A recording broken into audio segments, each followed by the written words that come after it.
To varying degrees, all cancer journeys are daunting, but the journey can be eased with a positive attitude. Our guest on this episode is Harriet Cabelly of West Hempstead, New York, a survivor of non-Hodgkin lymphoma. A positive attitude was part of her journey in terms of treatment and post-treatment. This is the Cancer Interviews podcast. I'm your host, Bruce Morton. Now it's time to hear Harriet's story. And Harriet, welcome to Cancer Interviews. Hi, Bruce. Thank you for having me. I'm happy to be on and share.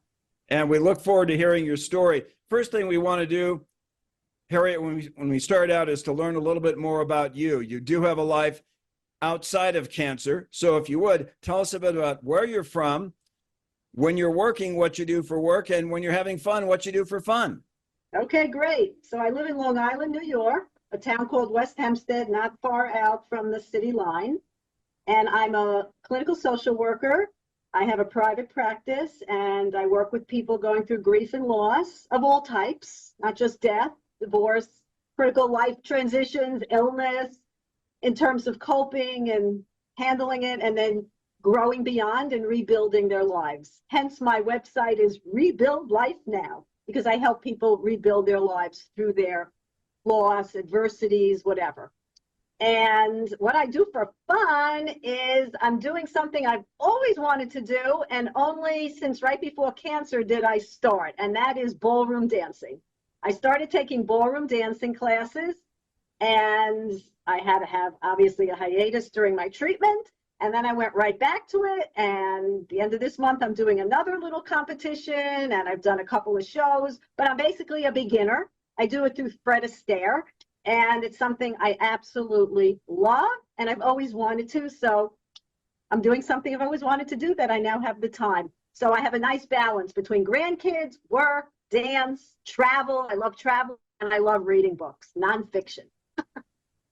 So if Ginger Rogers were still with us, would you be giving her serious competition? Not quite. I'm a very beginner, but enjoying it. All right, now let's get to your cancer journey. For all of us who are survivors, there was that time in which our health appeared to be as it should be, and then something abnormal materialized, and that led to a chain of events, which led to a cancer diagnosis. When did you first notice something wrong, Harriet? Well, a few months before I was diagnosed, I started having stomach issues. But you have to realize that stomach issues for me has always been in my life. That's my weak link. And like some people get migraines, I've always had stomach stuff. So I didn't really think anything of it. I went for my endoscopy in the fall of 2020, and everything was fine other than my typical gastritis. But I continued having stuff. And then I was losing a little weight. And then I went away on vacation to Florida, and I started feeling great. And then a couple of weeks after I came back from Florida, March 2021, I was starting, I'm an avid exerciser and walker. And I just was feeling like not myself. I have a lot of energy. And I went to the boardwalk one day, and I said, I can't even walk. And it was, maybe I'm dehydrated. Let's go to the emergency room and let's get some fluid, which is all I thought I was going for. And that day in the emergency room at Lenox Hill Hospital in Manhattan, they had me take a CAT scan of my stomach, which I said, I don't need that. I had one a year ago. And the ER doctor encouraged me, no big deal, just do the drink. You don't even have to drink the whole thing. And it took hours for them to come back with the results. And I figured, something's off. Anyway, they came back, this emergency room doctor, who was a different one because they changed shifts. And she said, I hate to tell you this because I don't even know you, but you've got a huge mass sitting on 3 organs. I was like, what? I came for hydration. I was just dehydrated. At which point I sat like a stone, and my husband sobbed like a baby. And I said right then and there, if it's really sitting on 3 organs, and this is it, I want to go into hospice. But, the story goes on. But that was the initial thing. So I had stomach issues that I really didn't think anything outside of my normal stomach issues. So you learned about that mass, and eventually you were diagnosed. If you would fill in the chronological blanks between the mass and the diagnosis. Right. So that week, so they admitted me to the hospital, and they wanted to do Yeah, obviously biopsies, and a couple of days later, and I don't even, it's such a fog of what I was thinking about those first 3 days, thinking I have this huge mass on 3 organs and that's it, I'm done. What they thought I had was not what I ended up having. So I think it was Saturday, 6 days later, when I got the actual diagnosis, and my doctor called me up and said, it's better news than we thought, because if you have to have a cancer, it's one of the better ones. And they said you have non-Hodgkin's, large B cell, lymphoma, very treatable. Don't worry what they said in the ER. It is not what you have. It's not a big mass sitting on 3 organs. I did have blocked liver ducts, and I had to have stents put in. In fact, the ER doctor had said to me that Sunday, don't you see you're yellow? I said, no, nobody told me I'm yellow, and I didn't notice I was yellow. And I had no other symptoms. Anyway, so it was 6 days later that I was told the real diagnosis, the true diagnosis. By the way, we're confident you'll be able to learn some tips and tools to help you through your personal cancer journey. But first, we'd like to invite you to please give us a like, leave a comment or review below, and share this story with your friends. Kindly click on the subscribe button below and click on the bell icon. That way you'll be notified the next time we post an interview. And if you or a loved one are facing a cancer diagnosis, please click on the link in the description and show notes below to check out our free guide, The Top 10 Things I Wish I Knew When I First Got Cancer. So, Harriet, at this stage, you had just gotten cancer, and we're going to talk a little bit more about this particular thing a bit farther down in the interview. But after you got this diagnosis, for you, how tough was it to stay positive? It was, well, let's just say I was terrified, and I had, you're stepping into unknown territory. And I wouldn't even say there was anything positive going on in my head other than how am I going to get through this? And what if my body gives way? I was I'm a very small person, and I was very scared of my body not being able to withstand it, losing weight and just like succumbing.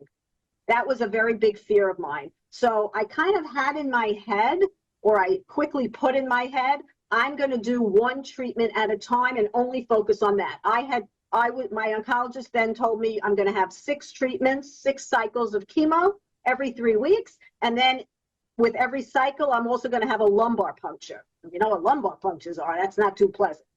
But I decided, and I made a very intentional decision, that I was just going to try to be very present and focus on one cycle at a time. Because if I started thinking, am I going to get through 3 and 4 and 5, I couldn't function like that. I couldn't cope like that. It was too scary.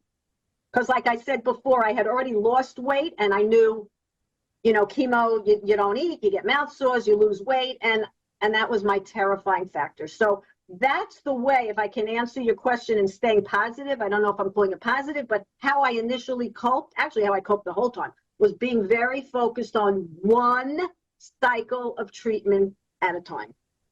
Now, you've mentioned some of the things that are part and parcel with chemo. Food tastes terrible, the mouth sores, fatigue. You didn't mention anything about losing hair, but are there any other parts of your chemo experience that were really, really difficult?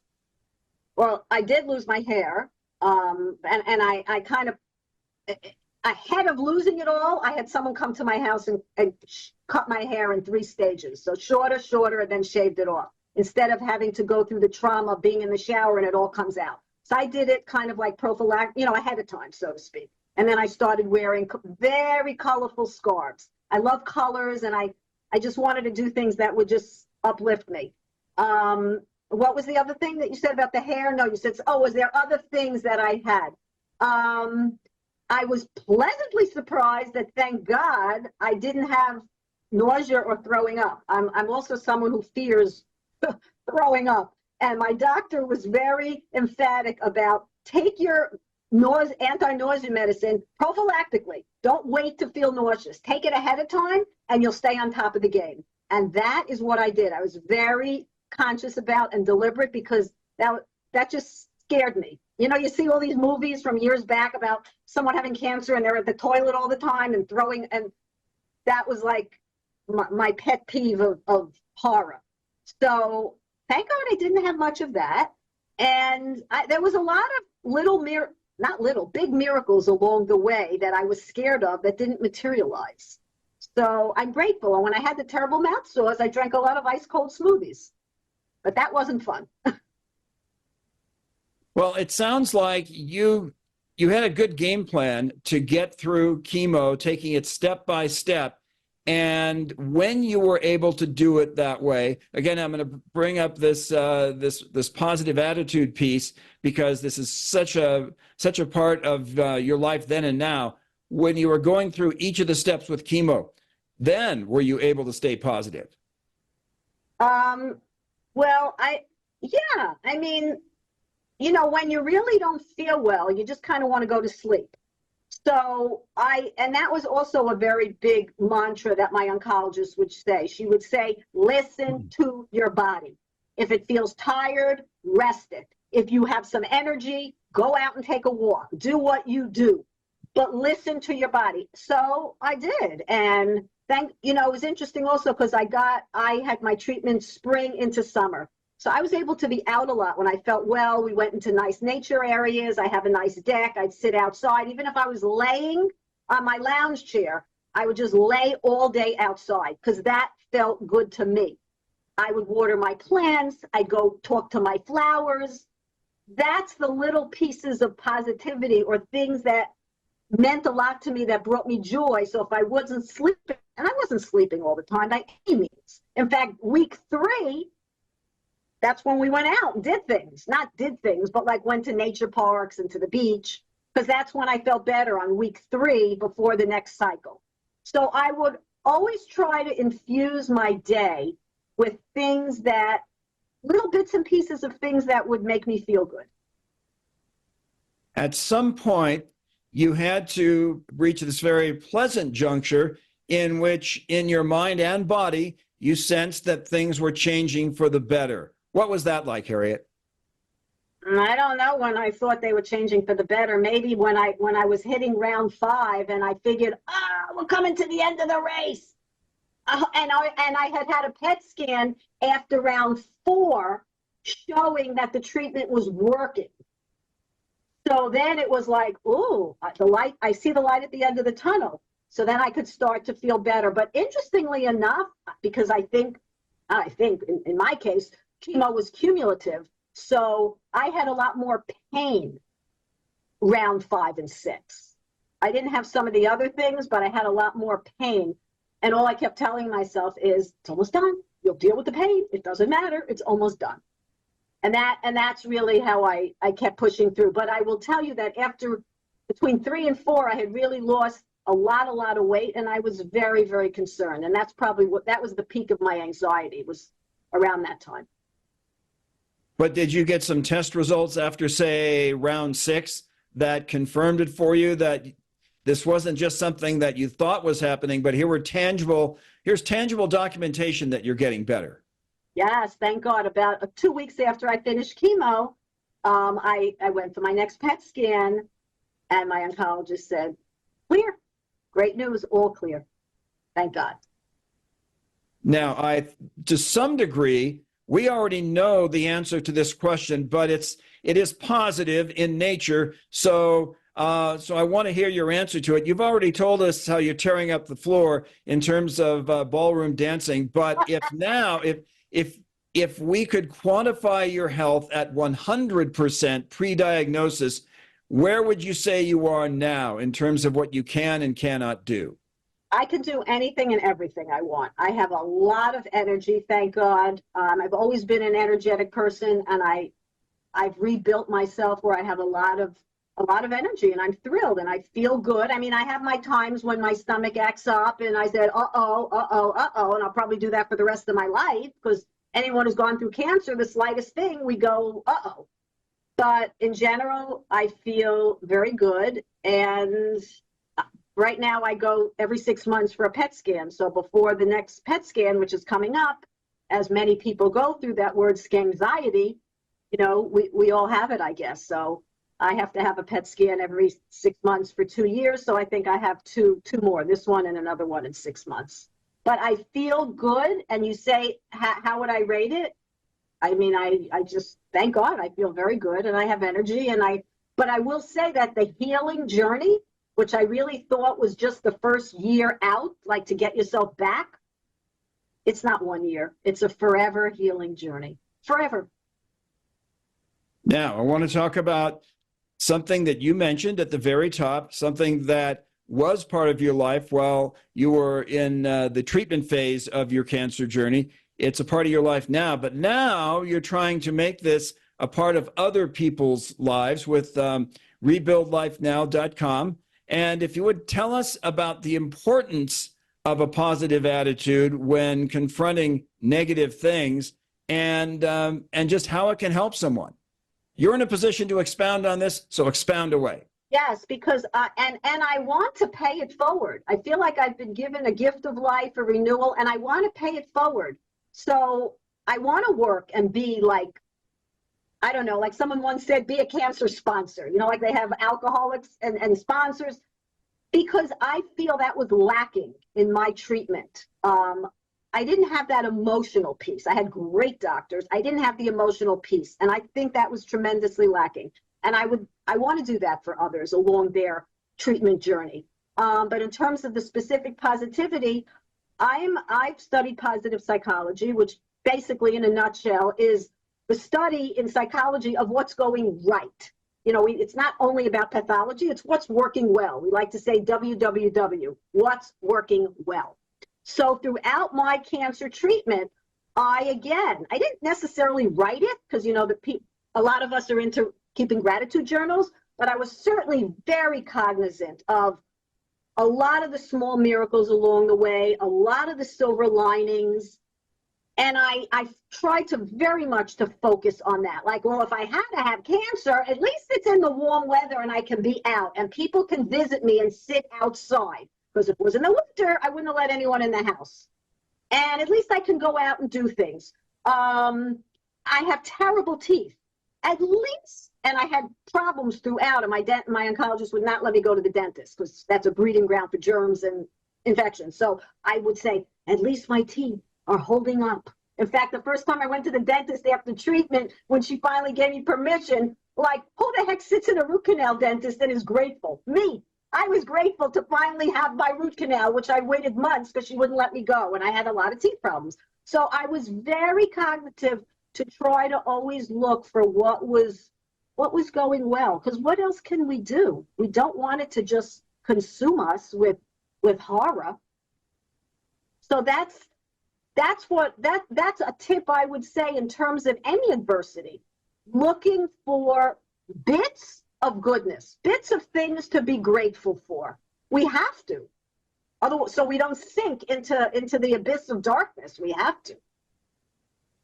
All right, Harriet, we're going to wrap up now. And as we wrap up, we always try to wrap up the same sort of way. And we do it like this. Imagine that you encountered somebody who had just been diagnosed with non-Hodgkin lymphoma. This person, in all likelihood, has a long line of questions. You have a long line of things you can tell them. But if there's one pearl of wisdom that you wanted to make sure that it got through to this person, what would it be? One day at a time, one cycle of treatment at a time. Put a stop sign in your mind so that you don't think ahead of, oh my God, I got 6 rounds or 8 rounds or 3 rounds, because the anticipatory feelings is what creates tremendous anxiety. I'm going to do one. One is doable. One at a time. That's what I say. Excellent. Harriet, thank you so much for being with us. We really appreciate all that you have to impart, not only about your clashing swords with non-Hodgkin lymphoma, but what you have to give to others by way of information. And just in case somebody knew that you have a website and they heard you mention it, and they didn't have something to jot it down with, one more time, what's your website? rebuildlifenow.com. Fantastic. Harriet, once again, thanks so much for being with us. Thanks for the opportunity to share. And that'll wrap up this episode of the Cancer Interviews podcast. We want to remind you, as we always do when we conclude, that if you or a loved one are on a cancer journey, you are not alone. There are people out there just like Harriet who have wisdom, information that can inform and inspire. So until next time, we'll see you on down the road.